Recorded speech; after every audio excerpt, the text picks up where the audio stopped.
Welcome back. I have physics. It is the easiest way to learn the concept of the physics. Students, just to start my video about the mass and the weight. So tell me, can you tell me what is meant by mass and weight? मास क्या होता है? Mass it's a number of the matters present in the body कि किसी एक body के अंदर में कितने मैटर्स प्रेजेंट है, कितने पार्टिकल प्रेजेंट है, उसी को हम क्या कहते हैं? मास कहते हैं उस बॉडी का। हमको मालूम है कि दुनिया के अंदर में अलग अलग टाइप के बॉडीज बनी हुई, मैटर की बॉडी बनी हुई है। अब ये पेन है, इसके अंदर में ये अलग मैटर का बना हुआ है, इसके अंदर अलग पार्टिकल होंगे। प्लास्टिक के ये बोर्ड कुछ अलग, और टेबल, चेयर, फैन, जितनी भी चीजें इस दुनिया के अंदर बनी है, अलग अलग ऑब्जेक्ट्स, और सबके सब अलग अलग मैटर के बने हुए हैं। ठीक है, तो इसी चीज को number of particle present in the body, कितने पार्टिकल बॉडी के अंदर प्रेजेंट रहते हैं, उसी को हम क्या कहते हैं? उसका मास कहते हैं। मास का ऐसा यूनिट क्या होता है बच्चों? मास का ऐसा यूनिट होता है किलोग्राम। ठीक है, उसका सीजीएस यूनिट होता है ग्राम। ठीक है, ये तो समझ में आ गया सर। लेकिन वेट क्या होता है? देखिए यहाँ पर वेट एक्चुअली एक फोर्स है। वेट क्या है? एक फोर्स है जो अट्रैक्ट होता है टुवर्ड्स अर्थ के सेंटर की तरफ। जो अर्थ के सेंटर की तरफ में फोर्स अट्रैक्ट होता रहेगा, उसी को हम क्या कहते हैं? उसका वेट कहते हैं। It's just weight. एंड इसीलिए SI unit of the weight is newton. SI unit weight का क्या बना? न्यूटन बना, क्योंकि एक तरह का फोर्स है वो। वेट का फॉर्मूला आया ही यहां से, F equals to M into G. हमको मालूम है न्यूटन का सेकंड लॉ क्या है? न्यूटन का second law F equals to M into A है। वैसे यहां से बना है W is equals to M into G बना है। फोर्स वेट के बराबर बना, मास तो मास है, और एक्सेलरेशन ड्यू टू ग्रेविटी। ये एक्सेलरेशन ड्यू टू ग्रेविटी समझते हैं क्या है? तो अगर कोई बॉडी किसी हाइट से फॉल होती है, गिरती है नीचे, इट्स अ फ्रीली फॉलिंग। अगर कोई बॉडी फ्रीली फॉलिंग हो रही है, फ्रीली फॉलिंग मींस व्हाट? ऐसी बॉडी का गिरना, ऐसा गिरना जो सिर्फ एक्सेलरेशन मतलब ग्रेविटी के कारण हो। अगर कोई बॉडी किसी हाइट से नीचे गिरती है ना, तो धीरे धीरे उसकी स्पीड क्या होती है? इंक्रीज होती है। ठीक है, धीरे धीरे उसकी स्पीड क्या हो रही है? इंक्रीज हो रही है। और चेंज इन वेलोसिटी, और change in velocity means what? It's acceleration. अगर वेलोसिटी में चेंज हो रहा है तो एक्सेलरेशन आ रहा है। अब कोई बॉडी ऊपर से नीचे गिर रही है तो उसमें क्या वेलोसिटी चेंज नहीं हो रही है? हो रही है। जो वेलोसिटी चेंज हो रही है तो उसमें भी एक्सेलरेशन आ रहा है। और वो एक्सेलरेशन किस कारणवश आ रहा है? किस कारण की वजह से एक्सेलरेशन आ रहा है? यस, ग्रेविटी के कारण आ रहा है। और इसीलिए उस एक्सेलरेशन को हम कहते हैं एक्सेलरेशन ड्यू टू ग्रेविटी। नहीं समझ में आया सर? देखो फिर से, अगर समझो कोई हाइट पर कोई बंदा खड़ा है यहां से, ठीक है, जब यहां से जंप करेगा तो धीरे धीरे उसकी वेलोसिटी इंक्रीज होती जाएगी। इंक्रीज हो रही है, मान लो कि पहले यहां पर थी 10 मीटर पर सेकेंड, फिर बाद में यहां पर है ये 20 मीटर पर सेकेंड, फिर उसके बाद में v इक्वल्स टू आ रहा है आपका 30 मीटर पर सेकेंड। स्पीड क्या हो रही है? धीरे धीरे वेलोसिटी क्या हो रही है? इंक्रीज हो रही है। और ये जो चेंज इन वेलोसिटी है, हमको मालूम है इसको हम क्या कहते हैं? एक्सेलरेशन कहते हैं। अगर आपने पिछली वीडियो में देखा होगा तो change in velocity means what? Acceleration. इतना तो समझ में आ गया। अब change in velocity means acceleration अगर हो रहा है, तो यहां पर में जो वेलोसिटी चेंज हो रही है किसकी वजह से हो रही है? Due to small g means gravity, जो अर्थ के अंदर प्रेजेंट है। तो अर्थ की वजह से वेलोसिटी चेंज हो रही है, और वेलोसिटी चेंज होने के कारण एक्सेलरेशन आ रहा है। और इसी एक्सेलरेशन को हम क्या कहते हैं? Acceleration due to gravity means g. A equals to क्या बना? जी बना। क्लियर? समझ में आया? अर्थ के सरफेस पर जी की वैल्यू होती है 9.8 मीटर पर सेकंड स्क्वायर, ये ऐसा यूनिट। और जी की वैल्यू अगर सीजीएस में देखें तो 12 मींस 980 सेंटीमीटर पर सेकंड का स्क्वायर। Yes, clear? समझ में आया? ओके, उम्मीद करता हूं तुमको ये समझ में आया होगा। अब यहां पर मैं ऐसा यूनिट और सीजीएस यूनिट जो मास, जो वेट का है, वेट एक्चुअली है क्या? एक फोर्स है जो अर्थ के सेंटर की तरफ में अट्रैक्ट हो रहा है। अगर कोई बॉडी कहीं से भी गिरे ना, तो अर्थ के सेंटर की तरफ ही उसे अट्रैक्शन फील होगा। ओके, अब यहां पर अगर मान लो कि सीजीएस ऐसा यूनिट है मीटर पर सेकंड स्क्वायर और न्यूटन पर मीटर सेंटीमीटर पर सेकंड स्क्वायर, तो फोर्स क्या है? फोर्स का न्यूटन है, ऐसा यूनिट न्यूटन है। और सीजीएस यूनिट क्या है? डाइन है। सीजीएस यूनिट क्या है? डाइन। इसके अलावा एक ग्रेविटी, ग्रेविटेशन, ग्रेविटेशनल यूनिट भी होता है। वेट का एक ग्रेविटेशनल यूनिट भी होता है। अब वो क्या होता है उसके बारे में देखो, अब मजा आएगा। इसको मिट जा रहे भैया। जिस तरह से सीजीएस यूनिट और एसआई यूनिट है मास वेट का, उसी तरह से देखो वेट क्या होता है आपका, वेट होता है मास इंटू ग्रेविटी, ठीक है ना। ग्रेविटी का सीजीएस यूनिट ऐसा यूनिट हमें पता चल गया क्या होता है, जी का क्या होता है 9.8 मीटर पर सेकंड का स्क्वायर, ये हो गया आपका ऐसा है। बट सीजीएस में अगर देखें तो 980 सेंटीमीटर पर सेकंड स्क्वायर, ठीक है। मैं अगर बात करता हूं ग्रेविटेशनल यूनिट की, तो क्या चीज है ये, क्या बोला है, ग्रेविटेशनल यूनिट, ग्रेविटेशनल यूनिट ये क्या चीज है। देखो अगर आप 1 किलोग्राम वेट 1 किलोग्राम पर अगर अप्लाई करते हो, किलोग्राम मास होना चाहिए, मास क्या होना, कितना होना चाहिए, 1 किलोग्राम मास होना चाहिए। 1 किलोग्राम मास अगर है तो उसका हम ग्रेविटेशनल यूनिट क्या कहेंगे, 1 kgw, मतलब 1 kilogram weight, it is called as a gravitational unit. अब यहां पर मैं अगर मैं इसको कैलकुलेट करूं तो देखो कैसा आता है, उस फॉर्मूले के अकॉर्डिंग, इस फॉर्मूले के मास कितना है 1 kg है, जी कितना हुआ, ये आपका एसआई में चल रहा है, क्या में चल रहा है, ये एसआई यूनिट में चल रहा है क्योंकि किलोग्राम ले रहा हूं मैं। तो यहां पर मैं जी कितना हुआ 9.8, तो मास तो आपका 1 है, देखो W इक्वल्स टू आपका कितना हुआ mg हुआ ना, मास कितना है 1 किलोग्राम, 1 इंटू जी कितना है एसआई यूनिट में, जी कितना है 9.8 मीटर पर सेकंड स्क्वायर, ये किलोग्राम, ये मीटर पर सेकंड स्क्वायर, तो क्या बना 9.8 kg मीटर पर सेकंड का square, it's a gravitational unit, it's a gravitational. Clear, समझ में आया। अगर मैं इसी तरह से सीजीएस यूनिट की बात करूं तो क्या होगा, अगर 1 ग्राम वेट, जैसा यहां पर किलोग्राम वेट था वैसे यहां पर मैं ग्राम वेट है, 1 ग्राम वेट किसके लिए अप्लीकेबल है, it's applicable when the mass will be 1 gram. अब यहां पर ये formula F W equals to M into g, m कितना है, एम है 1 ग्राम इंटू जी कितना है, एम कितना है 1 ग्राम और जी कितना है सीजीएस में 980 सेंटीमीटर पर सेकंड का स्क्वायर, कितना हुआ 980 ग्राम सेंटीमीटर पर second square, it's a gravitational unit in the CGS form.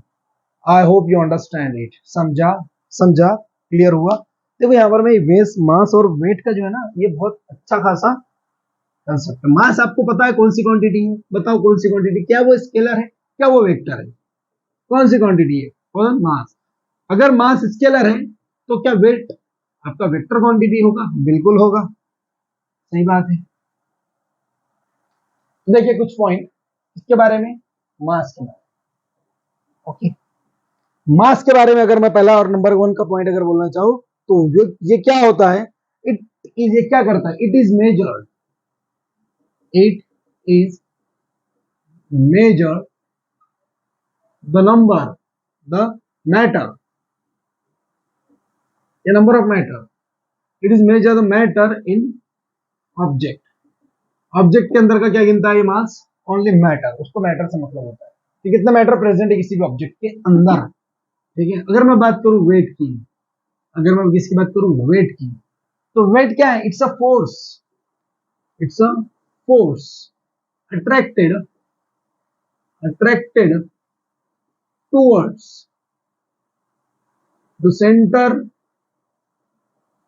Of earth, इस मातृभूमि के सेंटर तक के जो फोर्स अट्रैक्ट होगा उसे हम क्या कहेंगे, वेट कहेंगे, समझा, क्लियर हुआ, ठीक है। मास, इसके अगर सेकंड पॉइंट अगर मैं देखता हूं, सेकंड पॉइंट अगर देखते हैं हम तो mass never be changed, mass never be changed from place to place, mass never be change from place to place, place से प्लेस पर मास चेंज नहीं हो सकता। जैसे कि मान लो कि ये पेन है, इसके अंदर में मैटर जितने भी होना था उतने हैं, अगर मैं इसे नासिक लेके जाता हूँ या गोवा लेके जाता हूँ, गोवा अगर लेके जाता हूँ या मुंबई लेके जाता हूँ या कश्मीर लेके जाता हूँ या अमेरिका या दुबई या मून पर लेके जाओ, आपको किसी भी स्टार पर लेके जाओ, किसी भी प्लेनेट पर लेके जाओ, तो क्या इसमें जितने मैटर है उतने चेंज होगी, नहीं, ये जितना है मैटर इसके अंदर में प्रेजेंट उतने ही इसमें मैटर प्रेजेंट रहेगी, वो चेंज नहीं होंगे, जितने पार्टिकल इसके अंदर है ना उतने ही रहेंगे। पार्टिकल कम ज्यादा नहीं होगा जब तक कि आप इसको कट पिट ना करो, ठीक है, समझ में, रफ बुक ना करो, उसको ऐसे के ऐसे लेके जाओ, किधर भी लेके जाओ पूरी दुनिया में, यूनिवर्स में, मास नेवर बी चेंज। लेकिन यहाँ पर वेट का वैसा वाला प्रॉब्लम नहीं है, वेट चेंज होता है। देखो वेट कैसे चेंज होता है, वेट कैसे चेंज होता है, देखो सेकंड नंबर का पॉइंट अगर मैं बात करूं तो weight can be change, weight can be changed with change in acceleration due to gravity। Yes, weight का फॉर्मूला है W equals to M into G, ये तो समझ में आता है। अगर मास चेंज हुआ, देखो मास तो चेंज नहीं होगा, अगर जी चेंज हुआ तो वेट चेंज होगा, ये चेंज हुआ तो डायरेक्ट इस पर इफेक्ट करेगा, और ये चेंज हो सकता है from place to place. Yes, even अगर आप आगे देखोगे ना, आगे अगर आप आगे की क्लासेस में आप देखोगे कि इक्वेटर पे और पोल पर जो जी की वैल्यू होती है वो चेंज होती है। यस, इक्वेटर पर अलग होती है और पोल पर अलग होती है। इक्वेटर पर कम होती है एक्सेलरेशन ड्यू टू ग्रेविटी की value, that is 9.78 metre per second square, and the value of g on the pole will be larger than the equator, that is 9.84 something metre per second square. Okay, इतनी value होती है जी की, जी की value change होती है place to place, तो अगर ये चेंज होगा तो वेट भी चेंज होगा। चलो ठीक है, next, it can be measured, it can be, mass की बात कर रहे हैं, it can be measured from physical quantity. Physical quantity से हम क्या कर सकते हैं, उसको मेजर कर सकते हैं। It can be measure with the physical quantity, या आप ऐसा बोल सकते हो फिजिकल बैलेंस, फिजिकल क्वांटिटी बोलो या बैलेंस, फिजिकल बैलेंस, ठीक है। इसको हम अगर बोले तो weight can be measured with, जैसे फिजिकल बैलेंस से हम मेजर कर सकते हैं ना, वैसे ही हम it can be, weight can be measured with spring balance, spring balance, spring balance से हम इसको क्या कर सकते हैं, मेजर कर सकते हैं, किसको, वेट को। वही अगर मैं बात करूं एसआई यूनिट, फोर्थ नंबर पे, SI unit of mass is what, kg, and CGS is ग्राम। यहां पर फोर्थ नंबर पे अगर देखें, SI यूनिट ऑफ, बात चल रही है वेट की, वेट इज क्या है, न्यूटन, क्या है, Newton, Newton, and CGS what, CGS का क्या, डायन, डायन नहीं, डाइन, समझा। फिफ्थ नंबर पे, ओके, फिफ्थ नंबर पे पॉइंट, फोर्थ नंबर का हो गया, यस। फिफ्थ नंबर पे आप इसको बोल सकते हो कि it is a scalar quantity, क्या है ये, एक scalar, it is scalar quantity, ये स्केलर क्वांटिटी है, और जबकि इट इज वेक्टर क्वांटिटी, क्योंकि फोर्स एक वेक्टर क्वांटिटी है, क्वांटिटी, फोर्स एक वेक्टर क्वांटिटी और फोर्स के बराबर वेट हो रहा है, समझा होगा। उम्मीद करता हूं तुमको ये समझ में आया होगा, ठीक है। लास्ट पॉइंट है हमारा बच्चे, यहाँ पर में नोट करना है, नोट कर सकते हो। एक नया पॉइंट, अलग पॉइंट, अलग पॉइंट, अलग पॉइंट, कौन सा पॉइंट, देखो एक नई कंडीशन आ रही है हमारे पास, वेटलेसनेस। क्या है वेटलेसनेस,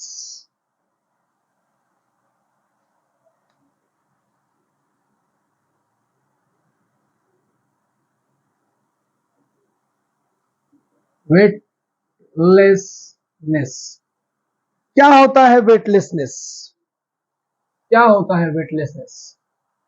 अगर आपने कभी किसी को हवा से गिरते हुए देखा होगा, नहीं देखा होगा, पता है एस्ट्रोनॉट्स जो होते हैं ना, वो कौन सी कंडीशन में होते हैं, वेटलेसनेस की कंडीशन में होते हैं। वो तैरते हैं आसमान में, स्विमिंग करते हैं पूरी तरह से, क्योंकि उनके ऊपर में कोई ग्रेविटी एक्ट नहीं होती, इसलिए उनका वेट भी गायब। आपको मालूम है एक चीज, तो W is equal to sir mg होता है। अगर g आपका जीरो हो जाए ना तो डेफिनेटली क्या हो जाएगा, W आपका g जीरो हो गया, तो zero into anything is zero, तो वेट क्या हो गया, जीरो। तो according to that equation we can say that weightlessness condition और weightlessness or feeling in the absence of the gravity. जहां पर में ग्रेविटी नहीं होती है वहां पर में आप वेटलेसनेस फील कर सकते हो, क्या करते ही हो डेफिनेटली। अब अगर सर पे पत्थर दे दे ना आपके, बड़ा सा ये बड़ा पत्थर दे दे और फेंक दे आपको ऊपर से नीचे, किसी चट्टान से ऊपर फेंक दे अच्छी खासी ऊंचाई से, तो आपको उस पत्थर का वेट जो है ना महसूस नहीं होगा, आप गिरते जाओगे पत्थर आपके साथ गिरेगा, आपको बहुत हल्का हल्का लगेगा। क्लियर हुआ, समझ में आया, क्लियर हुआ। अच्छा, तो ये थी आपकी वेटलेसनेस कंडीशन। आज का वीडियो समझ में आया होगा, उम्मीद करता हूँ। शेयर करो, लाइक करो, सब्सक्राइब करो, बाय बाय।